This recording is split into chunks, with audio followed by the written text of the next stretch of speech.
Motomensajería Brian Vargas.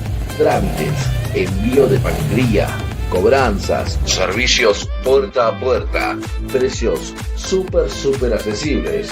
Trabajamos en Cava y Gran Buenos Aires.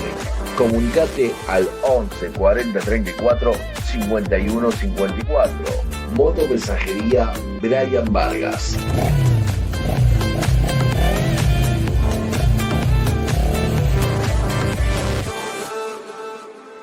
¿Cómo están ustedes? Buen día para todos. Y este video va a estar cortito, pero con autos automáticos. Sí, me están pidiendo muchos automáticos. Te puedo ofrecer este o el que vos busques. Mandame un mensajito y te lo encontramos. Luz propia, indumentaria femenina, siempre acompañando precio y calidad. Facebook e Instagram, Luz propia calzado. Nunca pasás desapercibida. Los mejores colores de estiletos y botas. Instagram, Luz propia calzado.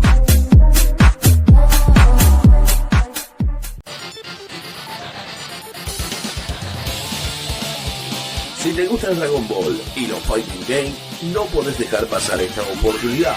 Te invitamos a formar parte de la comunidad competitiva Dragon Ball Z Budokai Tenkaichi 3.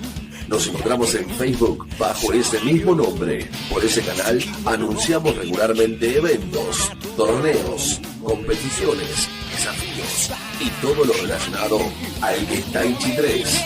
Sumate a participar y a demostrar toda tu habilidad en el juego. Te esperamos. Hola, ¿qué tal? ¿Cómo les va? Bueno, bienvenidos a un nuevo capítulo de Quinto Cambio, Equipos Históricos, capítulo final para esta recorrida que hemos hecho de Italia en los 3 mundiales, en el Italia 90, Estados Unidos 94 y Francia 98. Nos quedaba el capítulo francés para desandar en este tramo y bueno, lo vamos a hacer como siempre con el querido Nacho de Tito. ¿Cómo estás, Nachito? ¿Qué hace, Dani? ¿Todo en orden? ¿Todo bien?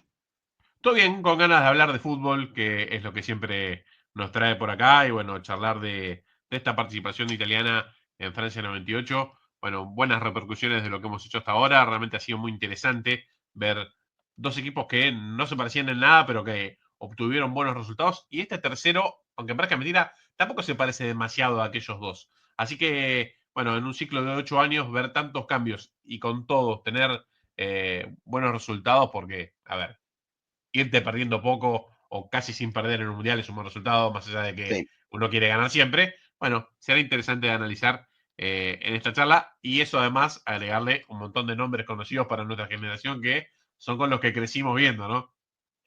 Así es, ya acá empezamos a ver jugadores que llegaron a jugar en los 2000 o inclusive algunos llegó a tocar 2010 tal vez, con lo cual ya el nombre es un poco más familiares. Y también una Italia que obviamente no creo que haya sido la primera vez, pero vos me podrás corregir acá, Dani, tal vez, si es así o no. La primera vez que vamos a tener un padre-hijo técnico-jugador en la selección, o sea, en un mundial.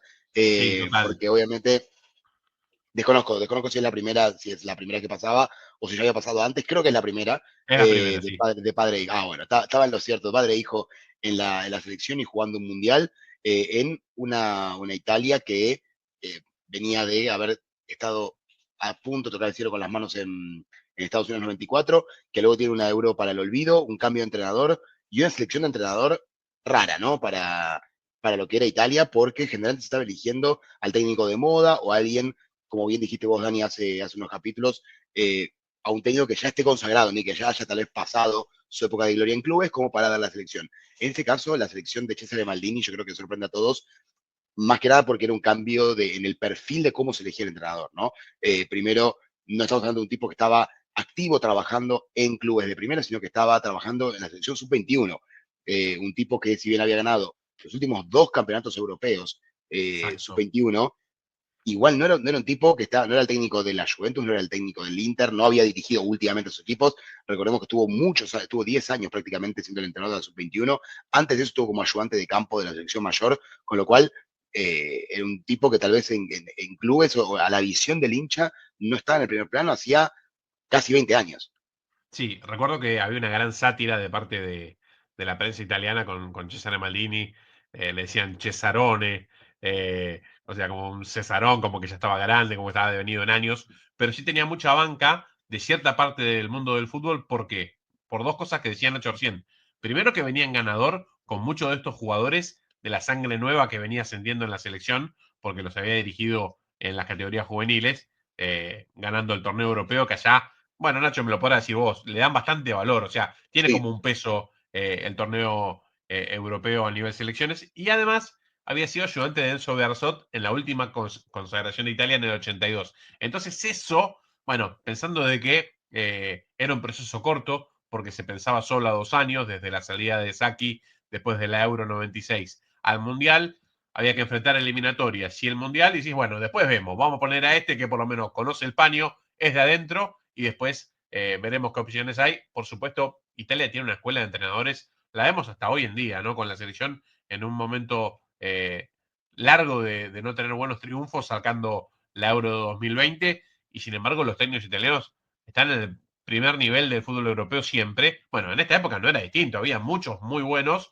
estaba Lippi, estaba Capello, ya había muchos para poner. Sin embargo, bueno, Italia sorprende y deja, por ejemplo, a Trapattoni comentando el Mundial para la RAI, que era, bueno, el comentador oficial de la selección italiana, cuando uno tranquilamente lo podía imaginar en el banco en esta época, mucho sin más duda. joven que cuando le tocó dirigir.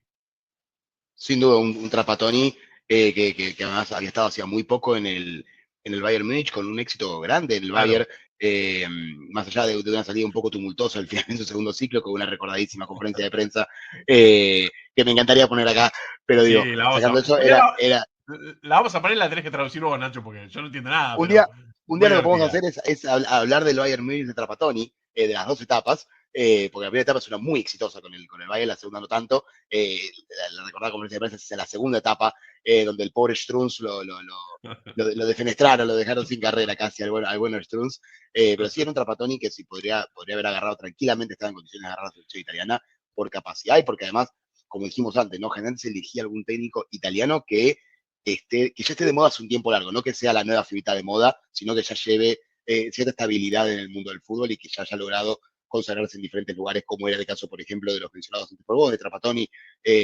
Por eso era raro, tal vez, la selección de Cesare Maldini, como dijiste vos, un señor grande, cuyo hijo también estaba en la selección, algo tal vez que puede sonar raro, ¿no? Decir, bueno, pero va a dirigir, por más que Maldini era un titular indiscutido, nadie va a decir que Maldini lo citaron porque era el hijo de, pero debe ser raro, ¿no? En un plantel de repente que tu padre sea el entrenador, por más que vos seas la figura del equipo o una de las piezas más importantes o el capitán, no deja de ser raro y no deja de llamar la atención la elección de Cesare Maldini, que además, también haciendo un poco de futurología, lo único que dirigió después de esto fue la selección de Paraguay.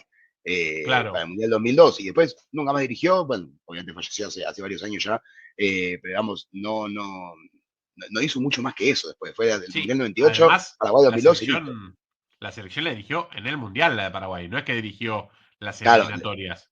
claro. Dirigió la parte final con el Mundial y según decían los que estaban allegados a ese equipo, bueno, con una gran influencia de los preparadores físicos, de los allegados que conocían más el plantel que él Claro, mismo. Pero claro, bueno, claro. en este caso, yo le doy el visto bueno de que conocer a los jugadores lo conocía, eso seguro. Sí, Y bueno, a veces se hacen este tipo de elecciones. Italia también, la camada de jugadores que tenía le permitía hacer esto también, ¿no? Que en otro obvio. momento por ahí lo haces y terminás haciendo un desastre que no vas ni al Mundial, como pasó Sí. con Ventura en el 2018. En este caso, todavía le sobraba paño a Italia para hacer este tipo de cosas y bueno, experimentar de cara a un campeonato del mundo que lo iba a tener como protagonista porque, Sí. bueno, vamos a ver el andar del equipo.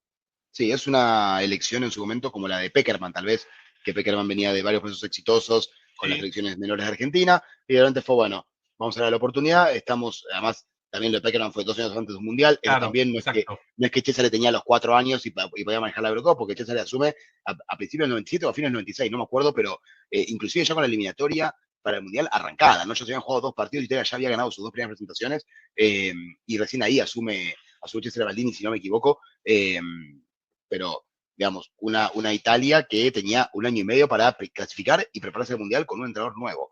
Y que no va a tener un camino fácil desde el principio, ya que no clasifica directo, sino que llega al repechaje luego de tal vez hoy sonaría un poco más raro decirlo, pero en ese momento insólito empate con Georgia de visitante, un partido que Italia debería ganar fácilmente, Italia termina empatando con Georgia y jugándose el todo por el todo con Inglaterra en un último partido en el que tenía que ganar para entrar directo, termina empatando.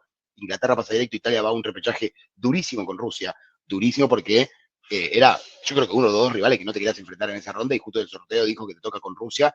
Por ejemplo, Yugoslavia le ganó a Hungría 12-1 en el global y a vos te toca con Rusia, ¿viste? La verdad que mucha mala Sí, suerte. Italia termina empatando en Moscú y luego 2 semanas después termina ganándole 1-0 en Italia con gol de Casiraghi para meterse definitivamente en el Mundial sí, con más sí, sufrimiento del que merecía, ya que entre toda la fase de grupos y el repechaje recibió solamente 2 goles en contra. La verdad, recibir dos sí. goles en contra, irte invicto, porque Italia ganó 5, empató 3 y no perdió, y luego ganó y empató el repechaje, y clasificar así, la verdad que no deja de llamar la atención. Pensaba de todo estos relatos que hacías, me acordaba un montón de datos nada, me los ibas nutriendo en la cabeza, Nacho. Que es, primero, en la serie que te toca en el grupo Inglaterra, porque Inglaterra venía, bueno, de la caída de no haber jugado el Mundial anterior. Entonces, como no era cabeza de serie en Europa, te tocó en el grupo Inglaterra. Bueno, ya empezaste no mal, empezaste horrible. Bueno, te toca Inglaterra. Italia va y gana en Wembley con gol de Claro, Gianfranco Sola, un partido histórico. Bueno, le sacó la ventaja, la más importante que le vas a sacar. Listo, ya está, ganaste en Wembley. Si haces las cosas más o menos bien, ya está con esa ventaja mínima, tenés el empate a favor del local, listo, pasás primero tranquilo. Le toca el partido empatar con Georgia. Bueno, después no le puede ganar a Inglaterra. En Italia le toca el repechaje. Le toca a Rusia. Una de las peores opciones que podían o la peor.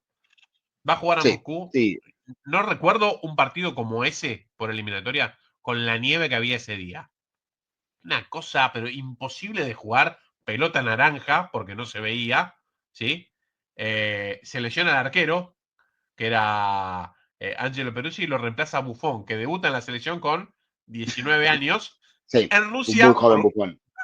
en Rusia, el repechaje y con nieve. O sea, ya directamente, bueno, si ese día no se consagró, anduvo por ahí cerca. Cualquiera se desmaya. Directamente dice, no, llamen al tercer arquero, pues yo no puedo jugar.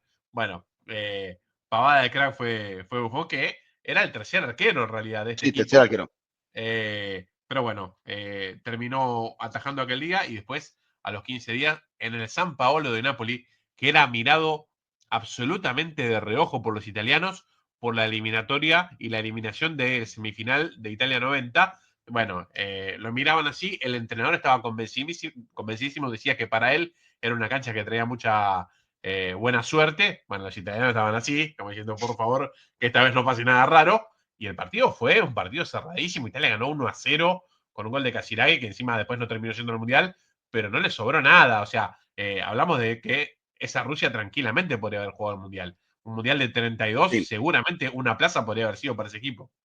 tranquilamente. Además, recordemos que había algunas selecciones menos porque había algunas que todavía no existían. Recordemos que jugó Yugoslavia, que todavía era lo que era Serbia y Montenegro. Bueno, hoy también incluiría la selección de Kosovo. No sé, había varias selecciones que no estaban jugando simplemente porque eran parte de otros países y Claro. algunas selecciones, otras que eran mucho más débiles en esa época, como son ahora. Por ejemplo, Bélgica fue otra que jugó el repechaje. Hoy Bélgica ya viene de varios procesos muy armados, con un proyecto muy importante que casi siempre lo depositan en los mundiales. En ese momento que Bélgica llegue a un mundial, generalmente era por algún que otro gran jugador que hayan tenido en esa generación que les permitió llegar, como podría ser Wilmots, por ejemplo, pero era eso. Rusia era un equipo mucho más armado, si bien se había disuelto la Unión Soviética, seguían teniendo un equipo potente, una localía muy fuerte, como dijiste vos, ¿no? Tal vez jugar en la nieve con 10, 15 grados bajo cero. Obviamente no digo que en Europa no nieva, pero digo, no es lo más común, eso tal vez pasa 1 o 2 veces por año con los equipos, y en Rusia tal vez pasa durante 3 o 4 meses de jugar así, entonces muchos acostumbrados a ese clima hostil. Eh, pero bueno, sí, podría haber tocado un montón de selecciones, mismo Ucrania también una selección nuevísima, o Croacia también una selección nueva, sin experiencia, que tal vez uno lo piensa del lado de, bueno, estos no tienen experiencia, ¿no? Recién empiezan a jugar juntos, recién se conocen, eran parte de una selección más grande, ahora tienen que acostumbrarse a jugar con los 4 o 5 figuras que incluían el otro equipo y todo lo que están trayendo ahora para completar el plantel de 23. No fue Tal así, cual. te tocó Rusia, que ya tenía la base de la Unión Soviética, eh, pero bueno, finalmente terminó siendo con un final feliz, para haber sido como pasó en los últimos 2 mundiales con Italia, que no clasificó. En esta clasifica, venía a ser el subcampeón del mundo, con lo cual también llega con una importante chapa, eh, ya que había estado todo el proceso eliminatorio invicto y apenas con 2 goles en contra, fiel al estilo italiano. Algo que Tal cual. igual no vamos a ver tanto en la fase de grupos, ¿no?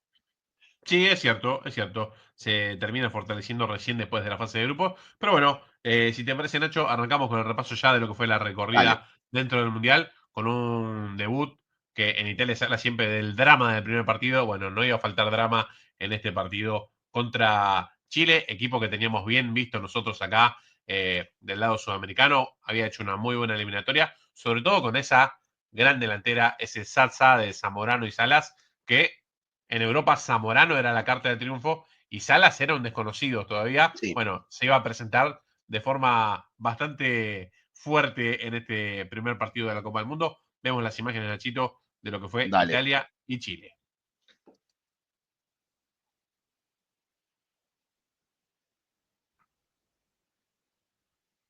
Bueno, nada. Pelotazo largo de Polo Maldini, Baggio a un toque, Vieri y adentro. El Bobo Fórmula Vieri.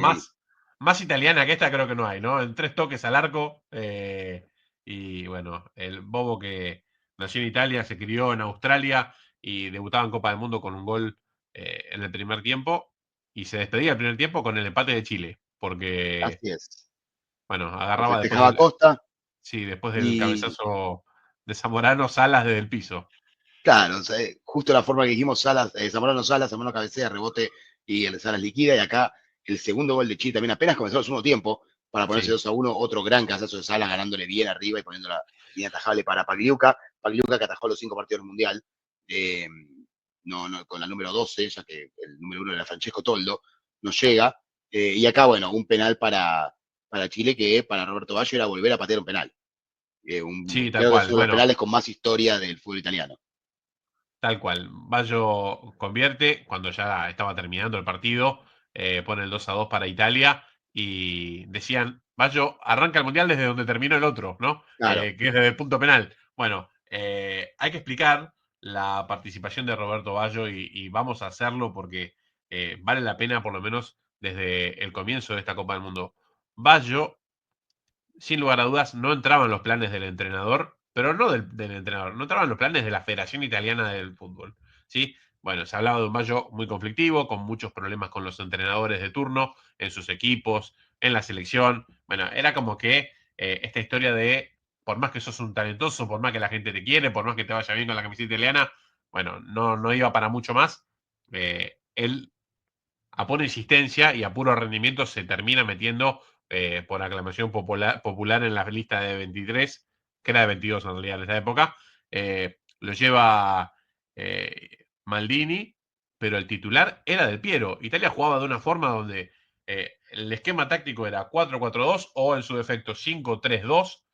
Vieri era el centrodelantero y la segunda punta europea, que en ese momento en Italia se jugaba con una segunda punta que era libre por todo el frente de ataque, era Del Piero, que venía de jugar en la mejor Juventus, una de las mejores de la historia, probablemente el mejor equipo de Europa, con la continuidad de los últimos años en la previa de esta Copa del Mundo. De hecho, lo hicimos como un equipo sí, histórico en este podcast. sí, sí. Del Piero era la figura de ese equipo, venía de jugar la final de Europa días antes ante Real Madrid y bueno, Baggio iba a esperar su lugar en el banco de suplentes, pero claro, Del Piero llega lesionado. Entonces se le abre la chance de jugar y Baggio juega el primer partido y mete una asistencia y un gol. Entonces ya, Sí. bueno, lo No, empezaban a mirar distinto. sí, despejó las dudas de entrada. Además, recordemos Roberto Baggio, con todos los problemas que tuvo entre Mundial y Mundial. Recién Dani hacíamos la cuenta, que jugó 4 partidos con la selección. Sí, sí, muy poquito, O muy sea, poquito. un partido por año entre Mundial y Mundial para llegar y darle la 18 y decirle, bueno, vas de arranque. Moves vos, Robbie, Sí, tal cual, tal con cual. una asistencia al Bobo Vieri, que era el nuevo goleador, otro delantero con el que iba a tener que acostumbrarse a jugar, porque le tocó un mundial con Esquilachi, después el otro con Mazzaro y ahora con Vieri. Bueno, Vieri, debemos hacer un párrafo aparte para hablar de Vieri en este mundial, fue el goleador, fue la figura italiana, 5 partidos, 5 goles. Claramente, si había alguien que merecía avanzar a semifinal, era el Bobo Vieri, y que no fue goleador del mundial, simplemente porque jugó 5 partidos. Yo estoy seguro que si jugaba los 7 partidos, por más que sea el tercer y cuarto puesto, un gol más iba a hacer o 2 goles más iba a hacer, estaba endemoniado Bobo Vieri, pero nada, se quedó con 5 goles en 5 partidos.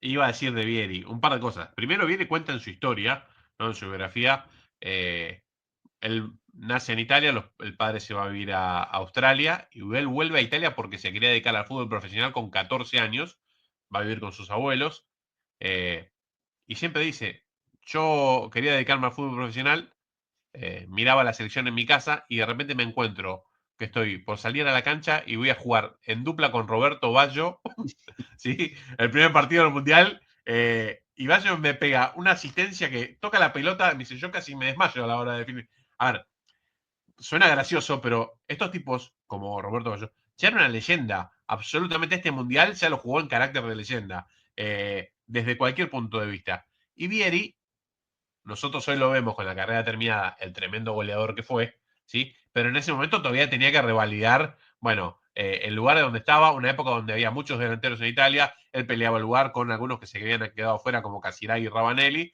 pero estaba Inzaghi en el banco, estaba Enrico Chiesa en el banco, había muchos jugadores para disputarle ese lugar a Bobo, que para mí, de manera, eh, de la manera que me gusta a mí jugar al fútbol, Bobo Vieri siempre titular de mi equipo, de esos delanteros que no hacía otra cosa que goles. Vos no le pidas que Sí. haga un lujo, no le pidas que haga nada raro, goles. Sí, un goleador de esos, de los antiguos, de los 90, un tipo que venía de ser además justo en la temporada previa al Mundial, de ser el goleador del Atlético de Madrid con un promedio de un gol por partido en la Liga Española. Sí, Que impresionante. si bien la Liga Italiana en ese momento estaba un escaloncito mínimo por encima de la española, creo que hizo 24 en 24 partidos o 25 en 25, una cosa así, en un Atlético de En el Madrid. Atlético. En En el el Atlético de Atlético. Madrid, no los hizo en el Real ni en el Barça, los hizo en el Claro. Atlético de Madrid.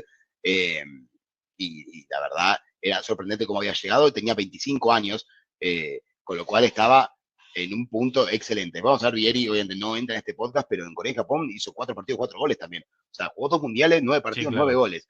Promedios que Sí, superan sí. inclusive los de, por ejemplo, Batistuta. Batistuta, uno de los máximos goleadores de la historia del fútbol argentino y de la selección argentina, no tiene esos números en cuanto a promedios como luego Vieri. La verdad, una Sí.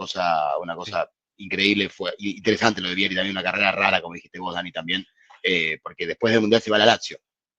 Tal cual. En un pase carísimo, pero pensaba esto. Vieri y Roberto Baggio tienen 9 goles en la selección junto con Paolo Rossi. Son los máximos goleadores, creo que los tres. Paolo Rossi sí tiene 9 también. Pero Vieri los tiene en 2 mundiales y Baggio los tiene Claro, en 3. Entonces, bueno, eso marca un poco esto que dice Nacho. Y además vamos a ver que, sacando el partido que vamos a ver ahora, que es Italia-Camerún, siempre es de a uno a la vez. Razón por la cual claro, está anotado en todos los partidos. Viene haciendo goles todos los partidos. Lo importante que es eso para un equipo que además, vos sabés que a esta Italia en general mucho no le marcaban. Bueno, claro, tener un tipo que te hace un gol por partido, bueno, ya te está asegurando 3/4 de victoria. sí. Nada, Bobo Vieri estaba en un momento intratable, hizo goles en todos los clubes donde jugó. Y eso me parece a mí, bueno, un dato maravilloso. Por supuesto, su estrella se fue apagando sobre el final de la carrera, no termina siendo el Mundial 2006 por una lesión, sin embargo, Lippi le había asegurado el puesto, iba a ir como recambio, pero iba a jugar ese Mundial también. Pero cuando uno analiza los números de estos años, sobre todo entre esos 2 mundiales, o sea, desde poquito antes del Mundial 98 y poco después del Mundial 2002, tiene unos 5 o 6 años donde, Sí. bueno, hizo goles de todos los colores y en todas las camisetas que le tocó usar, porque usó No, varias. ni hablar, porque hizo Atlético Madrid, Lazio, Inter, y en todos los clubes hacía goles, o sea, en ese espacio hizo Sí, esos 3 sí, clubes, en todos los clubes hizo goles, o sea, en muchos promediaba, en muchas temporadas promediaba un gol por partido o 0,90 y pico. sí, sí, una Una animalada. eficacia, una animalada lo de este muchacho. Que bueno, después tiene números al principio de su carrera, cuando era muy joven, y al final de su carrera, cuando estaba muy lesionado, que hacen que la estadística general no lo deje en un promedio tan exorbitante, pero igual, si yo creo que si sacamos los últimos 3 años de su carrera y los primeros 3, el promedio de gol debe andar en 0,7 o 0,8. Sí, sí, terrible. A ver, hablamos de, creo que la última era, que me perdonen los fanáticos de CR7 y de Messi, pero de la última era de los grandes 9, de los grandes goleadores centrodelanteros. Y uno piensa, hablo de la liga italiana y hablo en general, ¿eh? Batistuta, Vieri, Zamorano, Crespo. Bueno, me pongo de pie, el gordo Ronaldo, ¿sí? Eh, y empezás a tirar nombres y decís, madre mía, y durante mucho tiempo jugaban en la misma liga. Cuando voy a la tabla de goleadores, ¿sí? Y había muchos segunda punta, muchos segundo delanteros que se metían también en la tabla de goleadores, porque, a ver, un tipo como Claro, Del Piero te hacía 20 goles en el año. sí. Entonces, era realmente muy interesante ver esos equipos que, nada, eran selecciones del mundo como las que vemos hoy, nada más que todavía hay una gran participación de los países autóctonos. No se veían tantos extranjeros, sino que, bueno, había una base de 5, 6, 7 italianos, o en España 5, 6, 7 españoles, Sí, más 3 o 4 figuras rutinantes.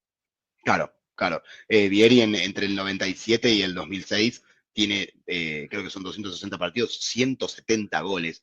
Digo, por poner números, para poner un poco en perspectiva, ¿no? Jugando en Atlético, en la Lazio y en el Inter, la verdad que son números que meten miedo, que meten miedo.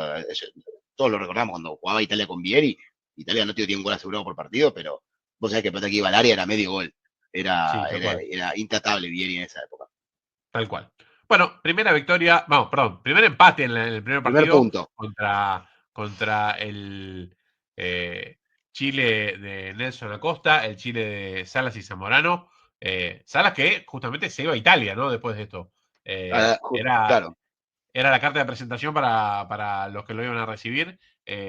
Un Chile que venía de muchísimos años sin participar y, a ver, con no solo sin sanciones participar. inclusive. Exacto. Y además de todo eso, con el tema de no poder ganar un partido por Copa del Mundo. De hecho, termina pasando de ronda sin ganar un partido. Exacto. Lo que es una rareza absoluta. Pero bueno, le tocaba a Salas, Italia.